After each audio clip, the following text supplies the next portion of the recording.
It's a warm summer morning when the men at Safety Boss get the call they are waiting for.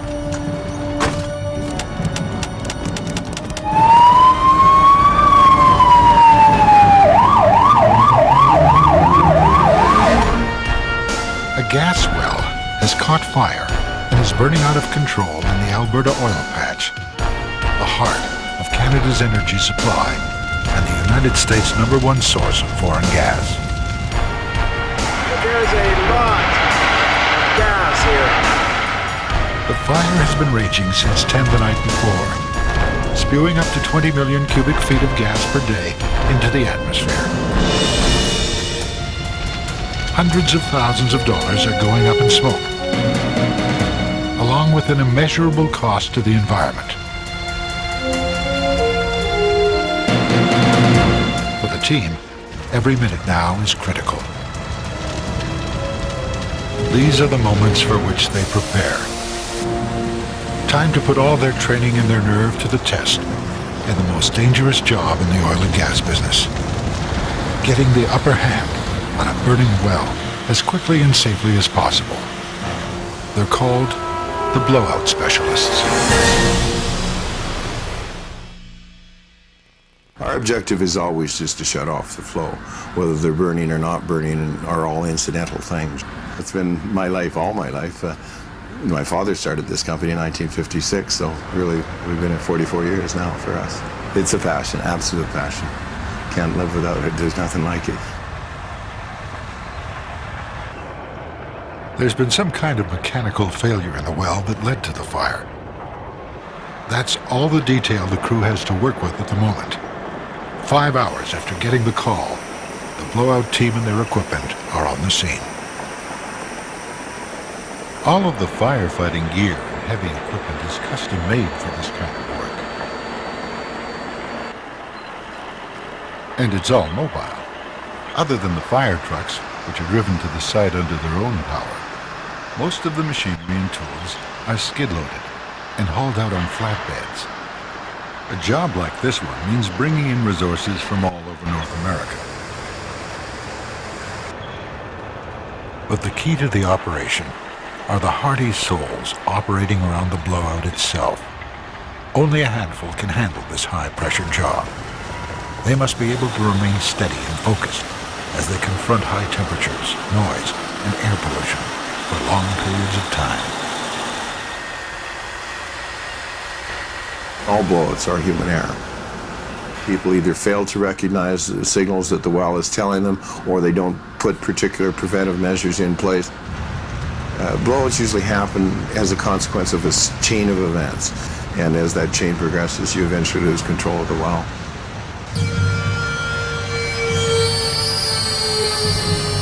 When you have a drilling rig catch fire and collapse, you kind of know what the first steps are. First of all, take all the equipment out around the perimeter and start working your way into the substructure. This pile of charred metal is all that remains of a 100-foot-high gas derrick that used to sit above the wellhead. In the searing heat of a gas well blowout, temperatures can soar to nearly 1,600 degrees Celsius. Only the core group of 10 blowout specialists are allowed to work near the fire. The rest on the site are support personnel. Burns from the flames or radiant heat are common, and heat stroke is a constant worry.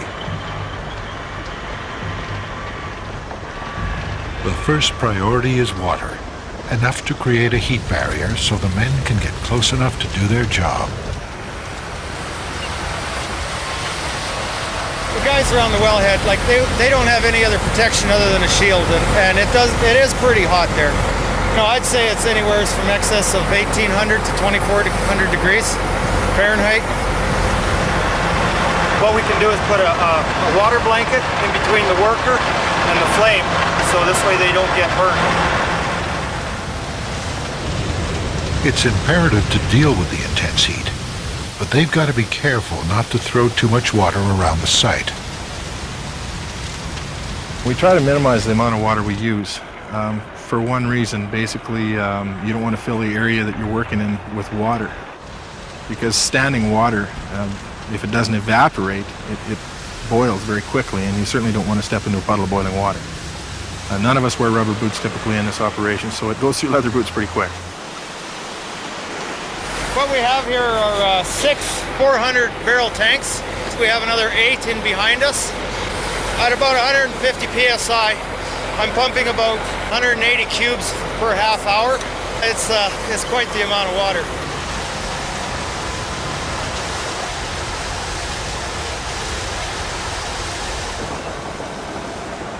With thousands of gallons of water cooling the air, the next step can begin. The fire has destroyed the entire structure that sits on top of the well, and now it must be cleared away in order to get access to the pipe underneath and the source of the fire.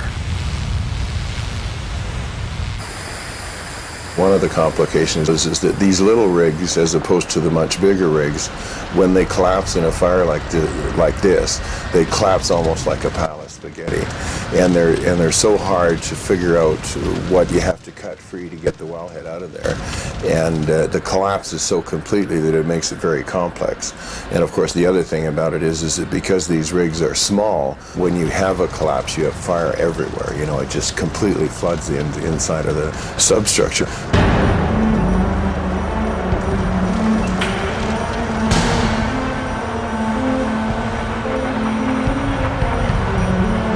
The source of the blowout is a natural gas pocket over 3,000 feet below ground. It's not the deepest of its kind, but once it catches fire, it's just as deadly as any other.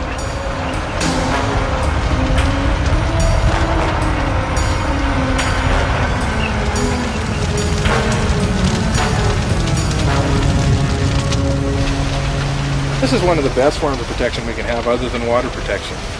It puts a barrier between you and the fire, provided you're standing behind it close enough. And it also affords you the ability to move around quite a bit and get fairly close to flame without the threat of getting burned.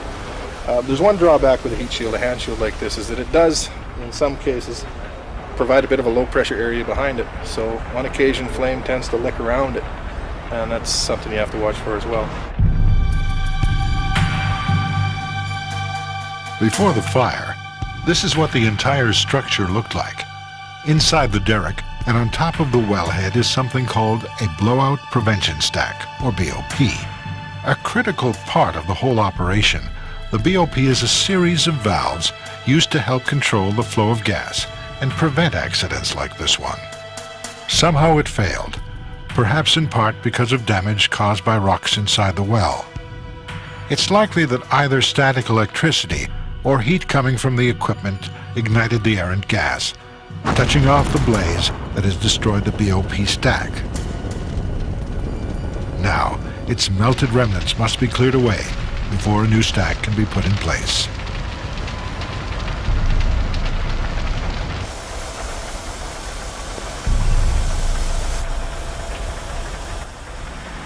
What we're going to do is we're going to cut off the BOP stack. That's going to allow us to skid all that debris to the east, and it'll divert the flow straight up in the air. And straight up in the air is where we want it to go. It's the safest way to work with it, and it will help us facilitate extinguishing the fire and then landing a brand new set of BOPs.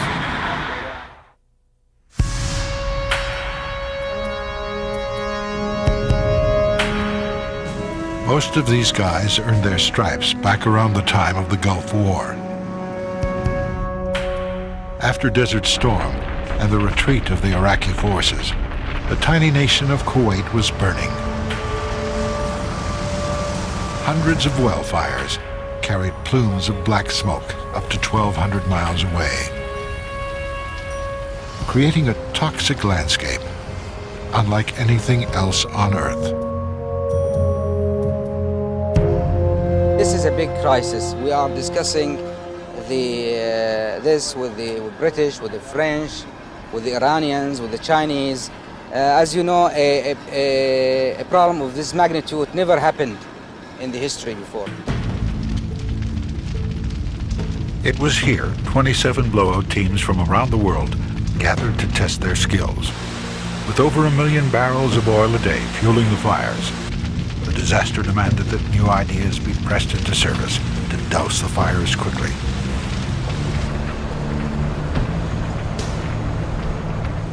Traditionally, fixed pipes had to be constructed to fight well fires, making the process slow and cumbersome. The fires of Kuwait changed the way oil well fires were fought. In this hostile environment, one of the major challenges was moving the massive amount of equipment necessary to fight fires. We did almost 50% more than the next closest team. But a big part of that story is our equipment's fully mobile. We've got fire trucks instead of pumps that are set on the ground, and then hard pipe is run up to the wellhead, whereas you can see when we use hoses. So we could set up a lot quicker, and we use a lot less water than those big fixed systems, because these fires are so hot that once you set a fire system in, if you shut the water off, the actual fire nozzles would melt down. So if you can get them out of there quickly, that is a big advantage.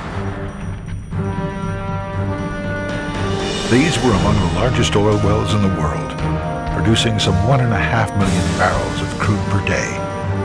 Working around the clock, the blowout teams were able to cap all of the 732 sabotaged wells in 9 months, 4 months ahead of schedule.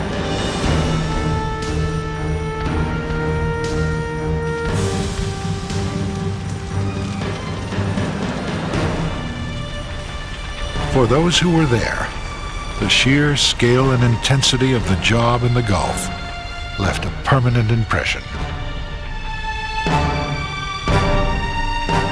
It was a huge struggle. I mean, that much men and equipment moving every day, and just to keep ahead of them and to try to get your planning out right. When the last well was out, I was just devastated. I just didn't realize it was going to happen. I just had a complete loss of a sense of my identity, really. I just didn't know what I was going to do with my life anymore, because it was such an intense experience, and it went on for so long, and it was all you ate, slept, and drank. You were just consumed by it, literally.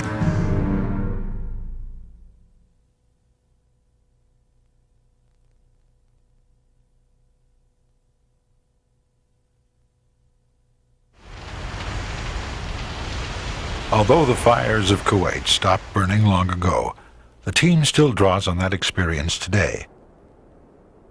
The setting may have changed, and so has the scale, but the challenge and risks are the same. Day 6 of the operation, and the team has reached a major hurdle. One of the things to know about the job is we're going down a one-way road here. We got one ticket to cap to get it right. Once we cut that BOP stack, we're going to have fire all over us. We're committed to moving the wellhead, and we're committed to moving the substructure. All right, so we got one shot to do it right. In order to cut through what's left of the blowout prevention stack, a specialized high-pressure jet stream cutter is brought in. Attached to the end of a track hoe, covered in protected metal, it's a machine that uses a combination of water and sand to cut through the burnt and twisted debris. Operating at 9,000 pounds per square inch, it can sever 6 inches of steel in a single minute.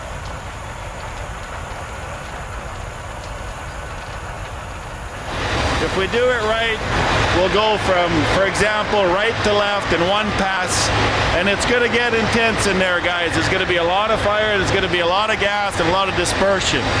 Just hold your patterns. What we'll do is put 2 big automatic nozzles in front of you that'll knock down the heat and the fire coming at you. They'll be back up to protect you in case some mechanical failure goes wrong, okay? So you're surrounded, so we need you to sit tight and just follow direction. Let's just look after the whole operator. He's pretty vulnerable in there, so if he bumps a line or anything, he's got big problems. We'll get him out. Okay, if anything does happen, Corey, just sit tight because we know where to find you. We'll come to you, okay? Okay. All right, guys, let's have a safe one. Thank you. Let's go. The team holds its breath as the track hoe driver inches toward the raging fire, trying to get as close to the flames as possible so the cutter can do its job. The closer he gets, the greater the risk that his machine could burst into flames.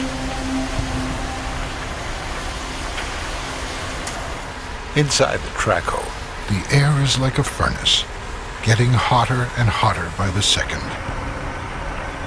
For everyone involved, it's incredibly risky. Suddenly, the temperature becomes overwhelming. The hydraulic hose melts in the intense heat, shutting down the whole procedure and stranding the operator inside the Traco, just a few feet from the inferno. If the winds shift now, he could be in serious trouble. It's critical that the crew keep an eye on the fire and keep the water coming. The scramble is on to get man and machine back to safety.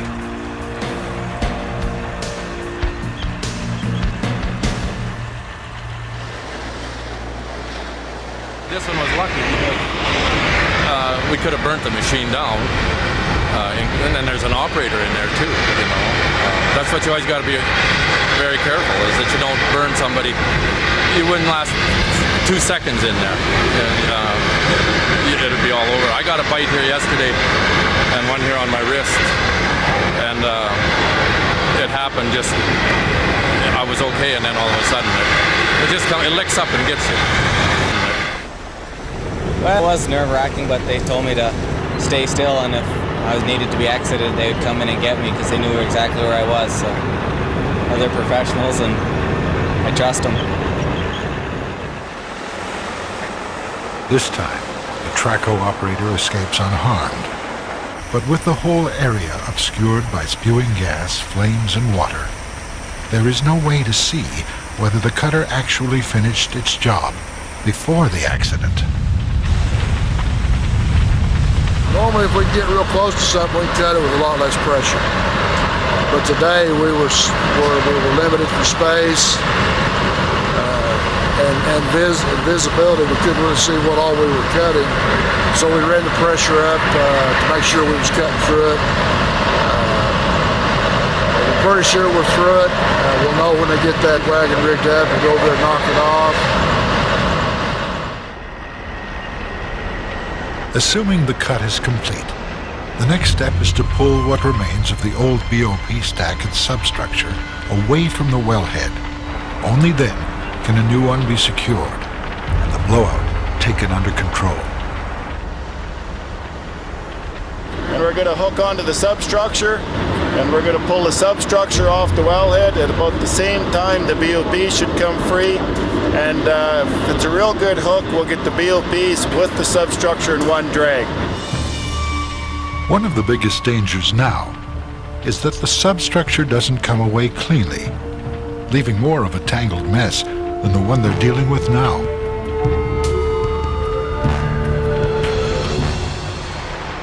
The team is moving swiftly, and with all of the risks involved in the operation, it's decided that both helicopter and ambulance services should be on standby. It's really important that we get up close and are ready to go at a moment's notice. So we're going to be watching them very closely, and we won't be going too far from the unit so that we can move in right away if needed. We're on a medical standby alert here. Obviously the guys are in a very dangerous profession over there. It's possible one of them may get hurt. We're hoping that doesn't happen. But what we're doing is we're on an alert here. Medical staff and myself, if there is an injury, if there is a patient, we will air evacuate them to the nearest hospital.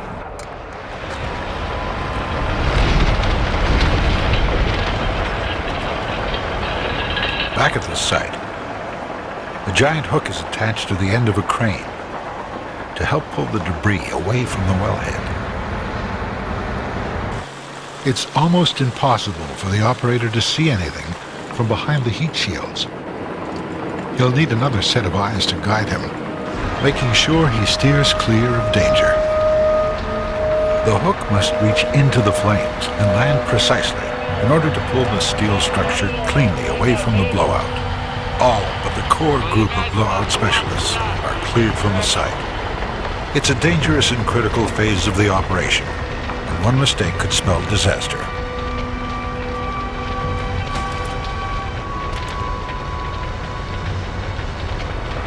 All eyes are on Morris England as he takes charge, climbing on top of the crane arm to give directions.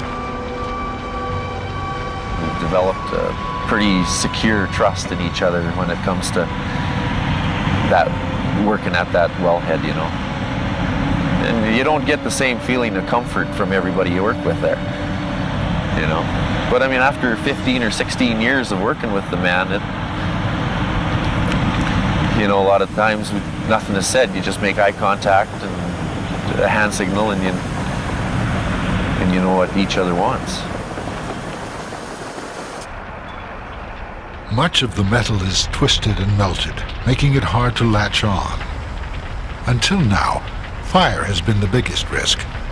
But once the old BOP stack and substructure are cleared, there's no way to know how the burning gas will react.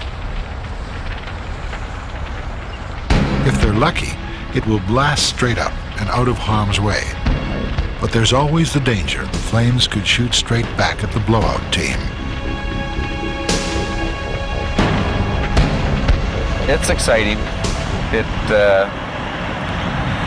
It's physically demanding, it's mentally demanding, and I like both aspects of it. I get bored quite easily when I'm doing mundane stuff.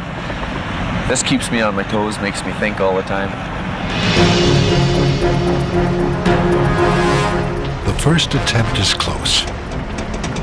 The crane operator makes contact, but can't latch on.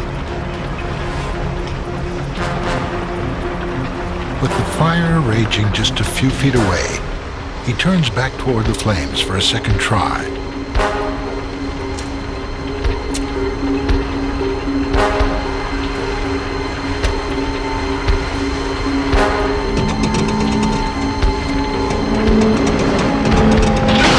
Once again, he fails to get a grip.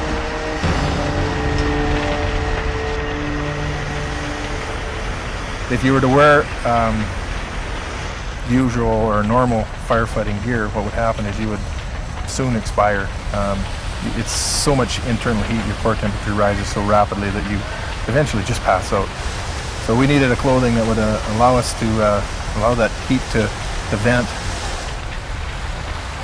We're wearing a PBI Kevlar blend. It's about the best fire retardant material we've found, and we've tough tested just about everything out there. Specifically in the Kuwait Well FireFighters project. Cotton supports combustion very easily, so if you're caught in a flash fire, your cover will start on fire, whereas this stuff, it won't support combustion. So flash fires, typically all that gets burnt are the little bit of exposed skin that we allow, and otherwise you're pretty safe. A few last-minute directions for the crane operator as he moves in for a third try.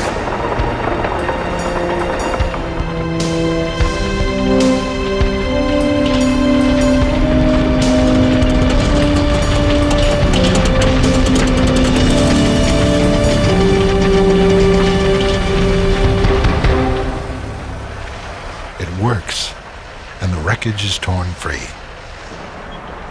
Now the team has clear access to the wellhead, and there's more good news. The flames and the gas are shooting straight up, making the whole environment a bit more predictable. It's an important step toward getting the blowout under control. But for this crew, the real work is just beginning.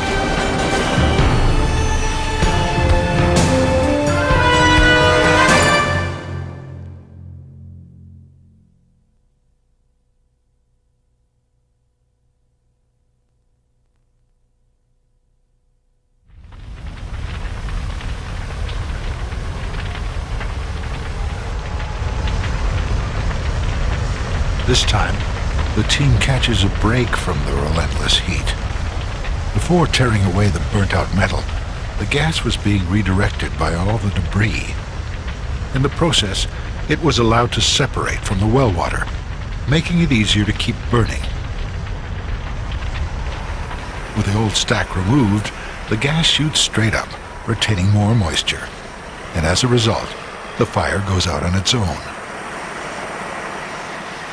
It would burn earlier when the gas was impinging underneath the substructure, because during that impingement there's actually a water separation take place, so the gas can burn under those conditions. But once we got it straight up where the water is more entrained with the gas, then it won't burn. That's why it went out. But even though the flames are out, the risk to the crew is even more of a factor than before. Both oil and gas is better if it's burning. Oil due to the pollution problems, gas due to the unexpected ignition, you know.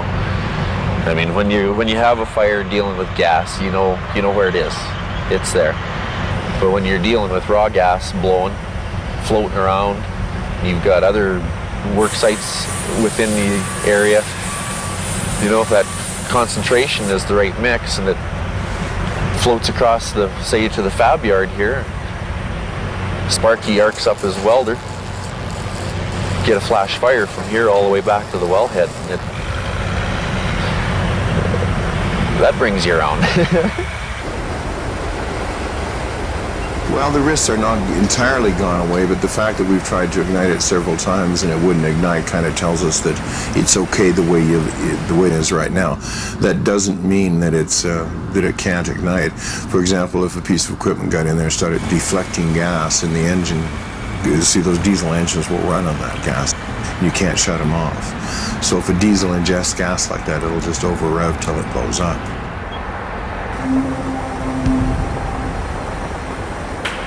And now the gas is carrying over long distances. Whether it's burning or not, the substance coming from the well is what scientists call a greenhouse gas emission, one of the many contributing factors to global warming. At the site, if it comes into contact with hot equipment or static electricity, it could burst into flames in a fraction of a second. The blowout team continues to work feverishly to get the well under control. Knowing what kind of gas they are dealing with is critical. In this case, it's called sweet gas, which contains methane and is fairly safe compared to its alternative. Sweet gas is just natural gas, straight natural gas. Sour gas is hydrogen sulfide.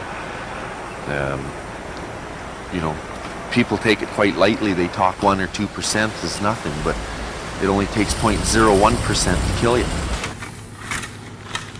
That there, along with this seal, is basically what's between you and the H2S environment you're standing in. Sweet gas, you can work without breathing up. Certain occasions, though, you should have it on, or you better have it on. Sour gas, there is no mediums. It's either it's not sour or it is sour, and if it is sour, there's no working in it without breathing up. We've delivered 1,392 1-liter bottles of drinking water, 50 18-liter bottles, and 132 500-milliliter bottles since this began. This is July 5th, and I believe this started June 30th. As soon as you put your fire retardant gear on, you start to sweat. And then, of course, as soon as you start to exert yourself, your body is warming up that much more. So your core temperature is going to dictate how much water you need. You're going through water in a very rapid rate, so you have to replenish that as quickly as possible.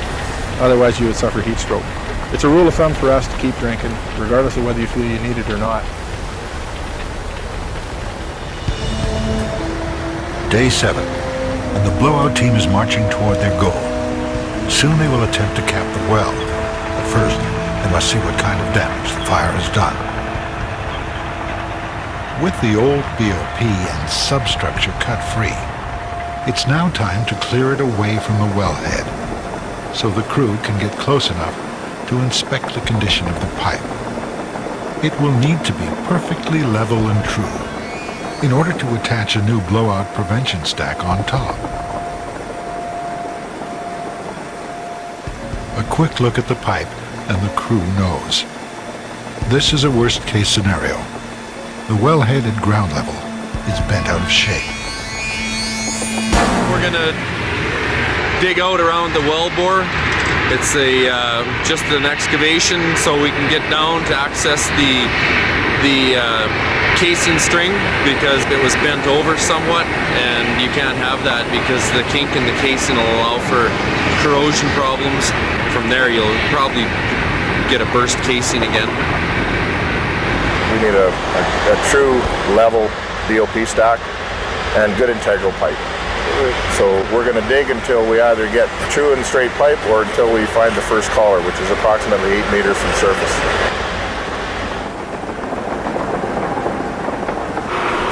We're down about 12 feet as is, and we're still not to vertical pipe. So we're just going to have to keep on going until we find it. So that means there's going to be quite a bit of excavation going on. We're going to be using most of the cats and the hoe for that process. The hoe actually digs faster than the cats in this environment. So we're going to get him down into the hole, bringing dirt out so the cats can push it away. The well is difficult to ignite at this point in time. That doesn't mean it's safe. So we still want to restrict access to that hot zone to just necessary personnel, please. It sounds simple enough. Dig until you access straight pipe, cut across the top of it, and then attach a new BOP stack. Only nothing is that easy for the blowout specialists. They'll be working on an area of ground that is so hot, it's still steaming 24 hours after the fire has gone out.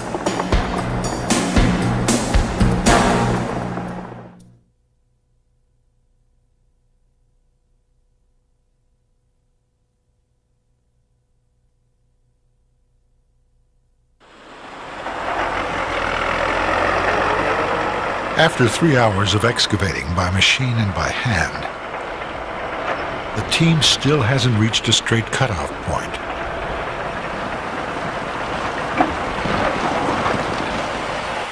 Meanwhile, the gas rages up into the atmosphere, all the while threatening to reignite at any moment.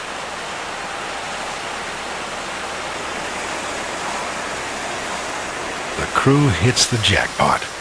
The excavation is successful. They have reached straight pipe. We've excavated to the point where we're deep enough where we've got good straight pipe. We've done a check on it, make sure it's round. Now we're going to go in and make sure it's hardened, the thickness on the walls are consistent, and good sound strong pipe.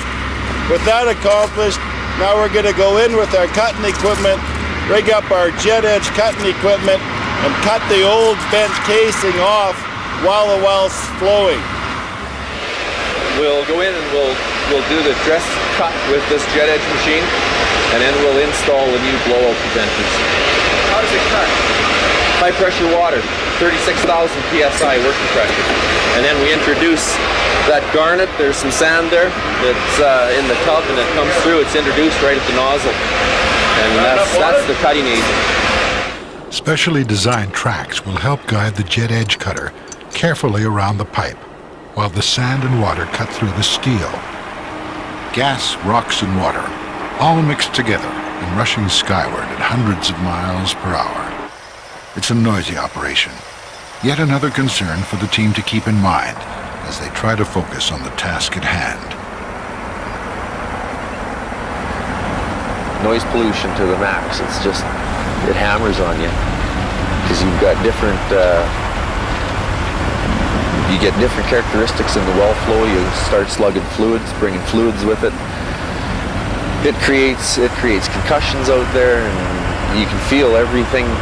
You can feel it literally, physically, every change in atmospheric pressure as it exits that wellbore. Back at the wellhead, there's been another delay. The guide track system for the jet edge cutter has failed, and the whole procedure has to be stopped. They decide the best way to handle this situation is to operate the cutter manually. It will mean putting several of the crew directly at risk, within just a few feet of the high-pressure cutter. But there's another danger.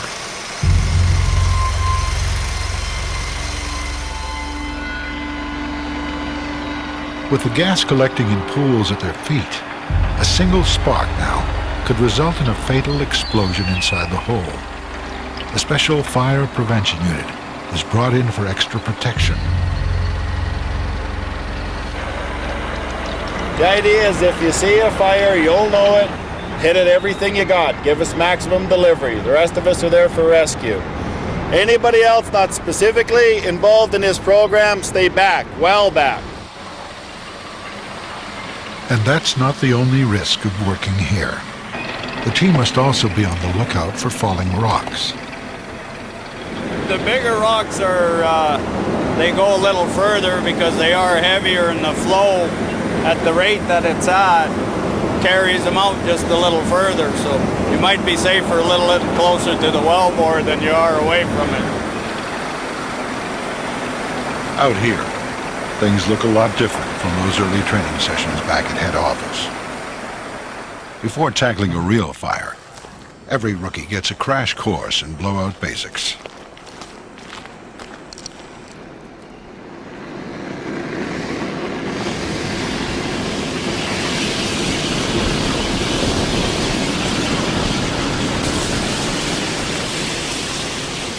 Okay, Lane, this is a flange fire. What we're going to do is approach this from the upwind side. When we get approximately 3 or 4 meters from the flange, point your fire stream directly at the flange face. That'll allow the dry chemical to slow down and the flow to pick it up. Okay? Now, if it gets too hot at any time, just simply back out. Or if you put the fire out, back away from the fire. Always back away. All right?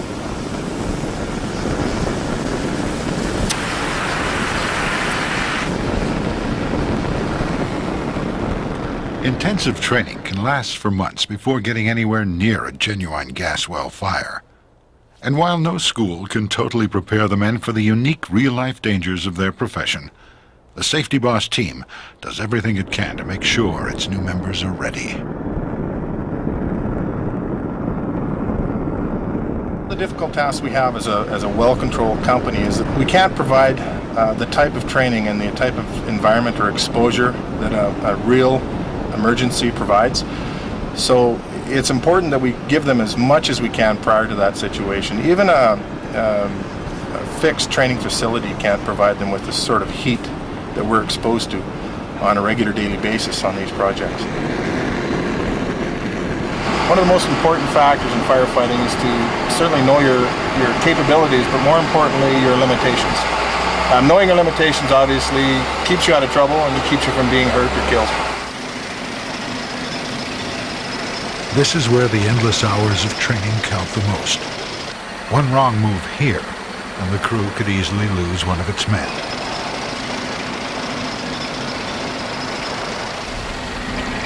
Every phase of the job has its risks, and that translates into money for the company. The more danger you face, the more money you make. Everybody's on what you might say is a fairly normal monthly salary, but everybody's paid a job bonus, and they're also paid a hazard bonus, and the hazard bonus is obviously proportional to what the hazard is they're facing. But you know, on a good day, a lot of these guys on the front line will be making $2,000-3,000 a day, which and they earn every penny of it, as far as I'm concerned.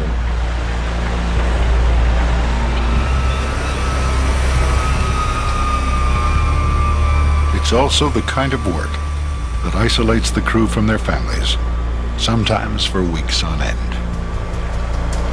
Oh, you always miss your family.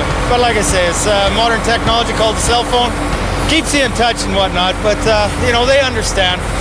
And like I say, it's just the price you pay for what you're doing. You know, everybody's got to be away sometime or another. And like I say, that's just the way the patch operates.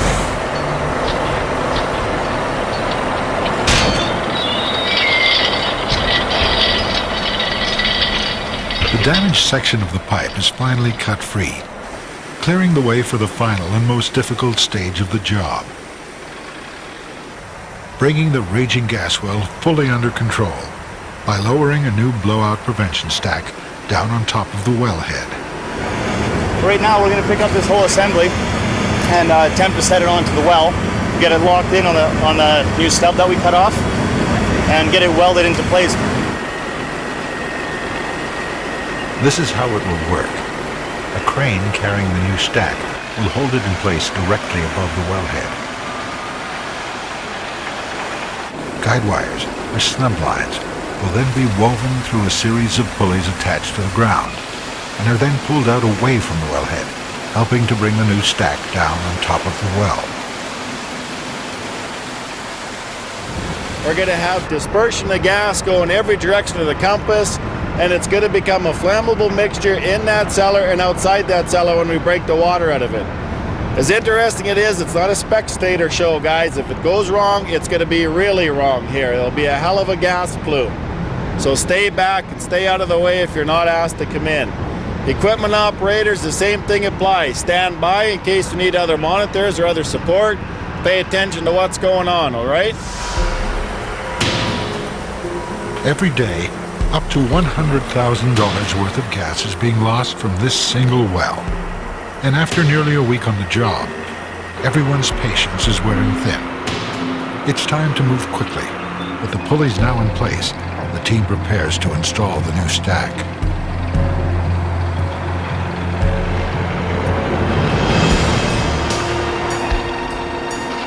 For 6 long days, they've endured searing heat and highly volatile conditions.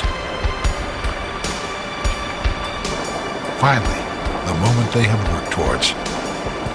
Slowly, carefully, the new BOP stack is lowered over the opening.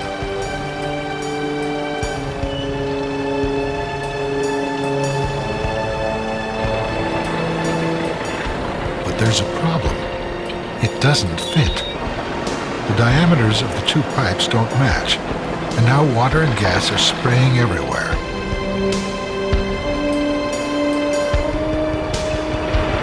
Well, we got to land it, but in order to get it to weld, you can't have, if you got any blow by, you won't get a weld. Your weld will crack, and then it leaks.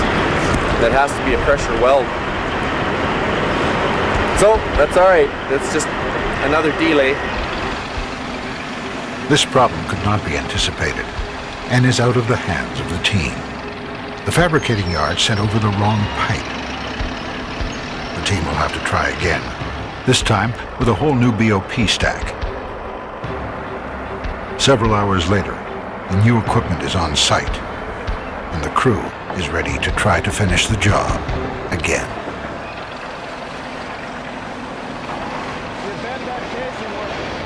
Why are we tailing this thing? Get the weight off there, pick it up. But now, there's another problem. You ran a plumb line from the edge of that bowl down. You'd find that curve. You bet. The size of the new pipe looks right. Is this casing bent? Back up and look at it. But the men are frustrated to discover that somehow it's been bent. They're really fucking. I wonder, is it the stack or is it the stack? I don't know what else we can get on. We can lay it down. Lay it down back at work level, bolt it on, pick it back up again. An inch. We're out an inch in the bowl. It's a major reversal of fortune, and it will be tomorrow morning before repairs can be made, and they can try fitting the new stack on once again.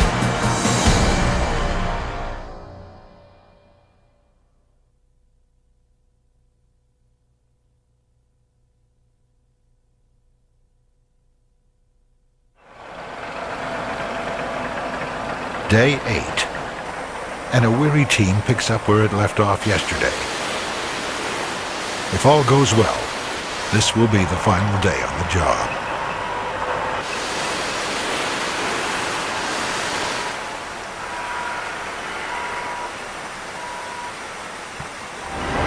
It was bent and we couldn't get the grapple in. We couldn't swallow it enough to get the seal assembly to set. The BOP stack is lowered over top of the well, and for the moment, they've got the gas heading in the direction they want. For the first time, the team is feeling optimistic. A long, painful for it. I know it's longer than a bad dream, wasn't it? Oh, man. Only this bad dream is recurring. There's a new glitch. It won't seal properly, and can't be welded on the way it is.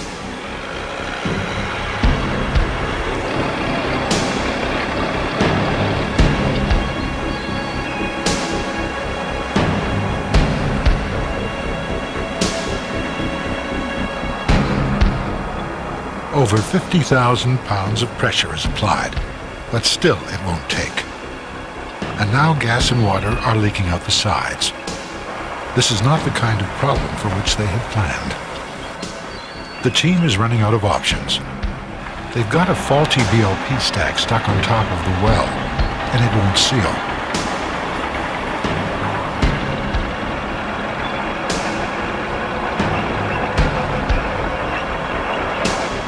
One of the men has an idea.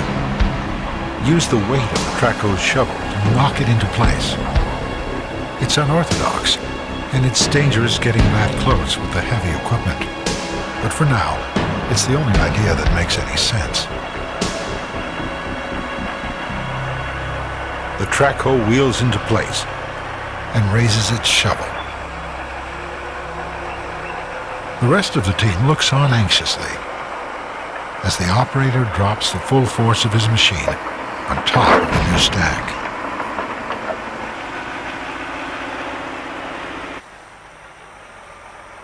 It works, and the stack drops securely in place. Despite all their experience, this time it's ingenuity that pays off for the blowout specialists this time. And now the welders can move in to finally finish the job. Right now for oxygen we're at 21.1 and 0 LELs and 0 H2S. So we're pretty much safe. Well, we got the important step accomplished. We got our BOP positioned. We have our seal assembly in place and welded now. Our prime integrity is in place. We're going to be going to the next step. We'll be backfilling the location, making sure the well bore is secure. Then we're going to lay diverter lines and get this thing going sideways so we have control over it as we should. Before the blowout team's work is complete, a new relief well is put in place to help shut off the flow of gas for good.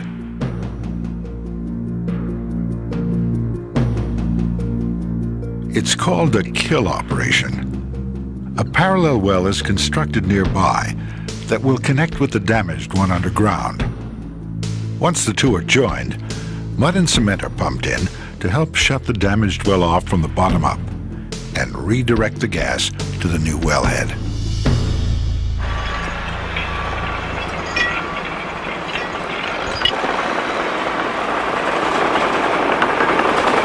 Once we get this thing killed, this place will clear up in a matter of hours. Demobilization is really quick. We'll get it under control and it's done. It's back to normal operations and everybody's gone. This is my first blowout that I've been on. I'd like to see more. It's different, it's a change. It's exciting. Definitely exciting. Now I'm relaxing. It's a good day today. Overall, we're happy. We're very satisfied with the way the job went. We're here around the 8-day mark. In a situation like this, 8 days is considered very successful. There's a lot of things that can go wrong. There's a lot of complexities in the job. Our customer seems very pleased right now that we were relatively short-term controlling the situation. And we feel pretty good about being able to come in, not tie up a lot of their resources in the system and get in and get out, if you will, as quickly as possible. I love my job. There's nothing like it. It's just it's the adrenaline rush, it's the high, it's everything. You know, it's always on the go. And what can I say? It's good money too.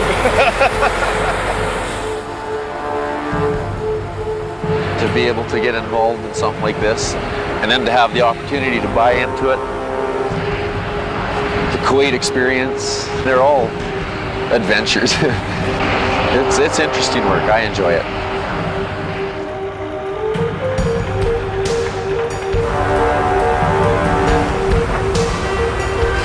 Everybody knows what comes next. Everybody knows what tools and what procedures are going to be used for the next operation. Everybody knows what hazards are involved, and basically comes down right to the point where they know where they got to stand at this time and what they got to do when each step is undertaken.